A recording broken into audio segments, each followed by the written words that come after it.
Prepare to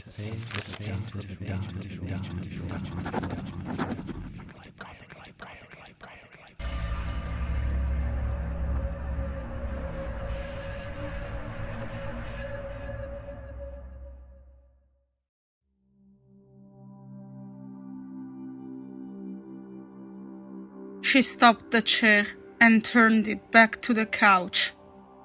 There seemed to be something above it. She dropped the hamburger on the table and walked over to check. Nothing, really. Her eyes must have failed her for half a second. But Hall kneeled on the couch and realized that a wide and thin crack appeared on the wall. Was it there before? She didn't think so. Cackling all around. She was almost used to it by that point. It was a time as good as any to go to sleep. She brushed her teeth and jumped into bed. It was old and squeaky, much like the couch in the living room. She was so tired, Hall felt like she could sleep the entire next day. Maybe she would. But maybe it would be better to write Babak's poem and then call him. Yeah, they'd go out soon enough. She reached the light switch and lights off. The sounds, they were so annoying. It was almost as if the sound of silence had rebelled against her and started rushing and crackling in an almost mocking fashion, much like a sea of jaws tethering in the cold.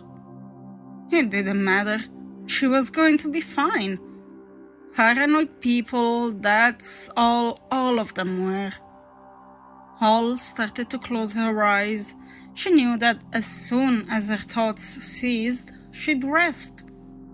The circumference of her eyelids were about to meet when she saw something. In a burst, she was now sitting, the lights on, heavy breathing. What was that? No, it was nothing. Maybe she'd call the pest control later? She wasn't sure. Tomorrow she'd see what she could do about pests with Camila and Golsim. She'd take them some nuts too. No one could ever have too many pistachios. Still, she brought coffee for a reason. Brazilian, the best one in the world.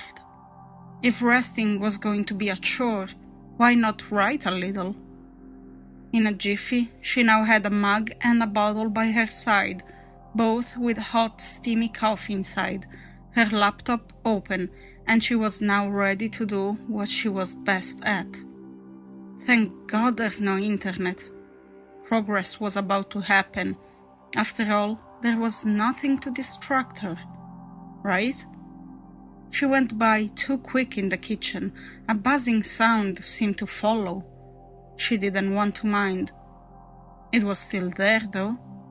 Words flowed from her brain as the motion on her fingers tapped the plastic on the machine. The words appeared on the screen. The cycle repeated. It didn't quite sync with the room settling in. Hours went by as she thought of words and their sounds. The mug was emptied and filled again and again. Her mind, tired, as her body was forced on, but even with her reduced senses, something was off. She thought of Babak.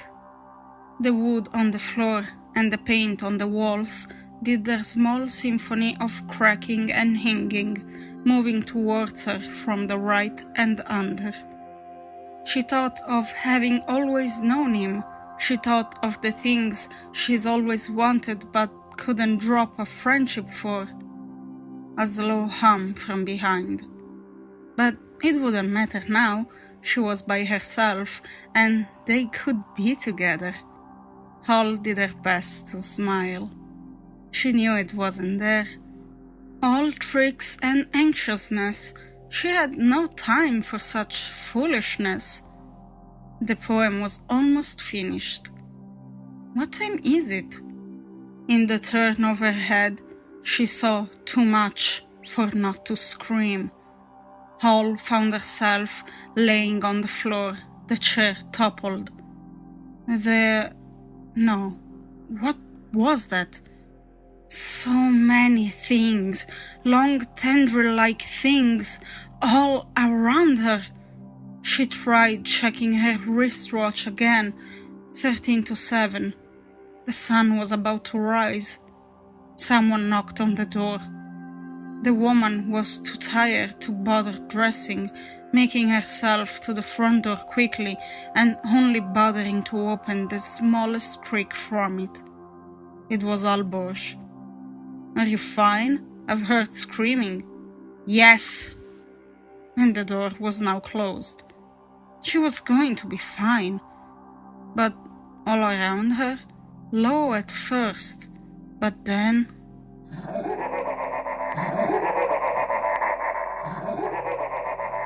She did a quick turn. A blur swifted through the furniture. The mirrored version of the apartment next door's living room. It lacked personality. It lacked mirrors. Whatever that was, regardless of what the old women said, Hall had to see it. She'd smack it in the head and stab it in the gut. She picked a broom and a knife, sat in the corner and waited. She was too sleepy. The sun was about to rise. But the girl wouldn't let herself sleep. She'd call Babak, but would he answer the phone, let alone believe her?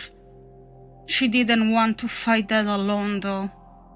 The light started to hit the windows, and as the line of light pushed it away, she caught something on the knife's reflection in the last regions of darkness, just behind her. In a quick dash, Hall found herself in the middle of the living room. All she saw was a huge, misformed shadow disappear into the wall. It did so almost as if all around it was liquid. Hall closed her eyes. Whatever she stood against, it was real. She took a deep breath. The hellish noises surrounded her. A small gust of wind seemed to be going around the room. As she clenched her knife, Hall hurled the broomstick back and forward, but it felt as if it could only hit the air. She stopped, but the hell of shapes around her didn't cease. She quietly opened her eyes.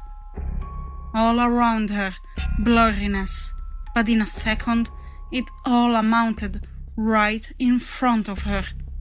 As if something layered itself sideways in a nerving manner, a huge imposing shade took place a few inches ahead of her. It shook upon itself, vibrating, but then stopped But as it stopped, the sun showed its shape far too well, and the creature's display caused something significantly worse than fear, worse than horror, danger, or instant death. It displayed the impossible. Inside its broken and phasing silhouette drew its never-ending tendrils, rushing in oblique and impossible shapes. Gooey, acid-filled intestines sloshing against themselves in non-Euclidean ways. It was too much for her brain.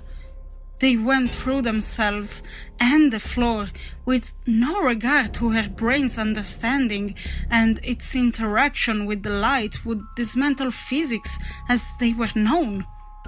The creature's composition was nothing shorter than otherworldly, its very form physically unsustainable to the human observer working mind.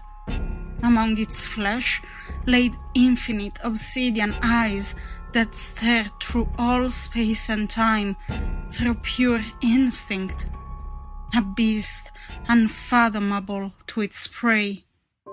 She was now on the floor, motionless, broken.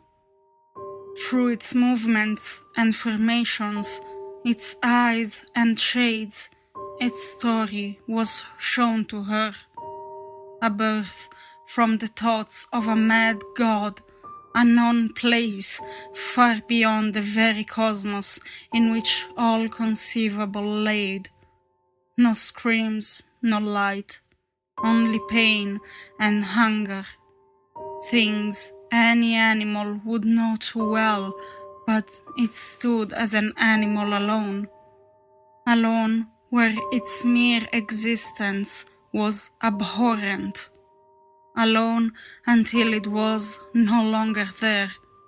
Alone until there became where both of them stood. But her mind was done for, and nothing could have been absorbed from the beast's mellow opera. Her brain slowly melting, her eyes burnt, her flesh exposed, and all that faced the monstrosity corroded bloodily as her guts strew in front of her. Its song for when to prepare the feast was now finished. It engulfed what was still whole, as if she were nothing, its borders going through her flesh, picking whatever it needed to survive as the creature phased through the walls and floor of the building. It did so until she was nothing but a husk of flesh, much like her mind. Her body stretched through the walls and ceiling, stuck in the in-betweens. The walls cracked where the creature hid her, where it hid her like every single one before her. And in her last milliseconds, as all faded to black, what was left of the pulp that was her mind recalled of her life. All the while the beast left to tell and feast again.